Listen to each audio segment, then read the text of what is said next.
ஒரு மகான் கேட்டார் என்றால் அனுப்பி வையுங்கள், உங்கள் மகனுடைய வாழ்க்கை நன்றாக இருக்கும் என்று அறிவுறுத்த ராமசாமி தீட்சிதர் தன்னுடைய மனதை தேற்றிக்கொண்டு முத்துசுவாமி தீட்சிதரை யோகியாரோடு அனுப்பி வைக்கிறார். காசிக்கு யோகியாரோடு முத்துசுவாமி தீட்சிதர் போகிறார். அந்த காலகட்டத்திலேயே முத்துசுவாமி தீட்சிதருக்கு திருமணம் ஆகி விடுகிறது.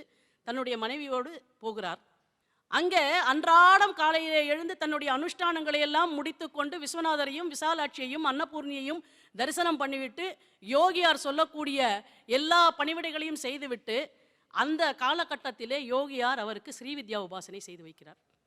எவ்வளவு பெரிய ஒரு வரம் பாருங்கள். தந்தையாருக்கு ஸ்ரீவித்யா உபாசனை செய்து வைத்த அரே குரு மகனுக்கும் அந்த ஸ்ரீவித்யா உபாசனையை செய்து வைக்கிறார் என்றால் எப்பேற்பட்ட ஒரு அனுகிரகம் பெற்ற குடும்பமாக அந்த குடும்பம் இருந்திருக்க வேண்டும் என்பதை நாம் ஒரு நிமிடம் நினைத்து பார்க்க வேண்டும். 2 பேருக்கும் அந்த உபாசனையை பண்ணி வைக்கிறாரு. அந்த மகன் அழகாக அங்க யோகியாரோடு சேர்ந்து தன்னுடைய சங்கீத ஞானத்தையும் சாத்திர ஞானங்களையும் சமஸ்கிருத ஞானத்தையும் வளர்த்து கொண்டே இருக்கிறார். ஒரு 5 ஆண்டு காலம் இப்படி மகிழ்ச்சியாக போய்கொண்டிருக்கிறது. ஒரு நாள் யோகியார் முத்துசுவாமி தீட்சிதரை அழைத்தார். நீ மீண்டும் உன் பெற்றோரை பார்க்கக்கூடிய நேரம் வந்து விட்டது, நீ ஊருக்கு புறப்படுங்கிறார். என்னால் பிரிய முடியாதே உங்களை. யோகியார் சொன்னார், என்னுடைய நேரமே இன்னும் கொஞ்ச நேரம்தான், அதனால் நான் சொல்லுவதை நீ உசிதமாக எடுத்துக்கொண்டு உடனே நீ ஊருக்கு புறப்பட வேண்டும். முதல்ல கங்கையில் இறங்கு. படிக்கட்டுகளில் 1 2 3 என்று கங்கையில் இறங்கினார். நீ கங்கையிலே இறங்கி அன்னபூர்ணியை நல்லபடியாக தியானம் செய், உனக்கு என்ன கிடைக்கிறது என்று பார் என்றார். முத்துசுவாமி தீட்சிதர் கங்கை நதியிலே இறங்கி அம்பாளை அப்படியே தன்னுடைய மனதிலே தியானம் செய்தார். அவர் கையிலே அற்புதமான ஒரு வீணை வந்து சேர்ந்தது. அந்த வீணையிலே தேவநாகிரி எழுத்துக்களிலே லிபியிலே ராம என்ற நாமம் பொறிக்கப்பட்டிருந்தது. எப்பொழுதுமே நமக்கு அதிசயமாக கிடைக்கின்ற பொருட்களை நாம் ரொம்ப ஆசிரியிச்சு பார்த்தோம்னாக்க அதுக்கு ஒரு காரணம் இருக்கும்.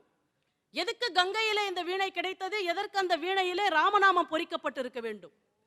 பிரவாகமாக பெருகக்கூடிய ஒரு சங்கீதத்திற்கு அதிபதியாக போகிறார் என்பதனால் கங்கையிலே ஒரு வீணையும், என்றைக்கும் சாஸ்வதமாக இருக்கக்கூடிய ஒரு சங்கீதத்தை கொடுக்க போகிறார் என்பதனால சாஸ்வதமாக இருக்கக்கூடிய ராமநாம தாரகத்தை உடைய அந்த பெயரும் பொறிக்கப்பட்ட ஒரு வீணை அந்த முத்துசுவாமி தீட்சிதரின் கையில் கிடைக்கிறது. அந்த வீணையை எடுத்துக்கொண்டார். யோகியார் அந்த கங்கையிலே இறங்கினார். 1 2 3 என்று முழுக்குகளை போட்டார். மீண்டு வர முடியாமல் அவர் இறைவன் திருவடி நிழலை அடைகிறார். காசியிலே இருந்து அந்த வீணையை எடுத்துக்கொண்டார். குருநாதருடைய நினைவுகளை சுமந்து கொண்டு மீண்டும் மணலிக்கு வருகிறார். மணலிக்கு வருகின்ற பொழுதுதான் தந்தையார் ராமசுவாமி தீட்சிதர் சொல்லுகிறார், உன்னுடைய சகோதரனுக்கு சின்னசாமிக்கு இடையிலே கண் பார்வை போனது, வேங்கடமலைக்கு நான் சென்றேன், 40 நாள் விரதம் இருந்தேன், அவனுக்கு பார்வை மீண்டும் கிடைத்தது என்றவுடன் முத்துசுவாமி தீட்சிதருக்கு தனக்கும் வேங்கடமலைக்கு போக வேண்டும், போகின்ற வழியிலே திருத்தணியை தரிசிக்க வேண்டும் என்று தோன்றுகிறது. திருத்தணியிலே 40 நாட்கள் தவம் இருக்கிறார். 40வது நாள் திருத்தணி மலை மீது அமர்ந்து தவம் செய்து கொண்டிருந்த பொழுது முத்துசுவாமி என்று ஒரு குரல் கேட்கிறது. கண்ணை திறந்து பார்த்தார். ஒரு பெரியவர் எதிர நிற்கிறார். இந்த ஊர்ல என் பேர் யாருக்குமே தெரியாது, இந்த பெரியவருக்கு மட்டும் எப்படி என் பேர் தெரிகிறது? பெரியவர் சொன்னார், முத்துசுவாமி கண்களை மூடிக்கொள், வாயை திறன்னர்.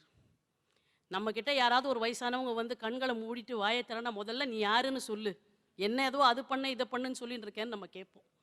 மகான்கள் அப்படியெல்லாம் எதிர்த்து ஒரு வார்த்தை கூட பேச மாட்டாங்க. யார் கேட்பதற்கு தயாராக இருக்கிறார்களோ அவர்கள்தான் பேசுவதற்கு உரியவர்களாக பின்னால் மாறுவார்கள். முதல்ல கேட்க தெரியணும், அப்பதான் நம்மளால பேச முடியும். அப்ப அந்த முதியவர் சொன்னார், முத்துசுவாமி உன்னுடைய கண்களை மூடிக்கொள், வாயை திற என்றார். வாயை திறந்தவுடன் வாயிலே ஒரு பொருளை போட்டார். என்ன அது என்று கேட்டார். முத்துசுவாமி சொன்னார், கற்கண்டு, அதை அப்படியே சுவைத்து விடுனார்.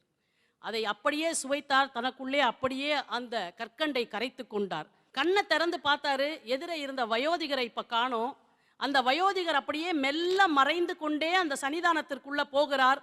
சன்னிதானத்தில் முருகன் வள்ளி தெய்வ சமேதராக முத்துசுவாமி தீட்சிதருக்கு காட்சி கொடுக்கிறார்.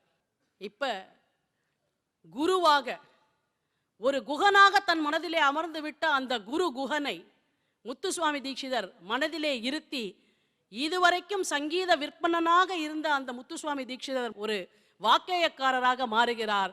ஸ்ரீ நாதாதி குரு குஹ ஜெயதி ஜெயதி என்கிற மாயாமாளவ கௌளையிலான அந்த முதல் கீர்த்தனையை அவர் அங்கே எழுதுகிறார். அதுக்கப்புறம் முத்துசுவாமி தீட்சிதருடைய வாழ்க்கையில திரும்பி பார்க்கறதுன்ற பேச்சுக்கே இடம் இல்லை.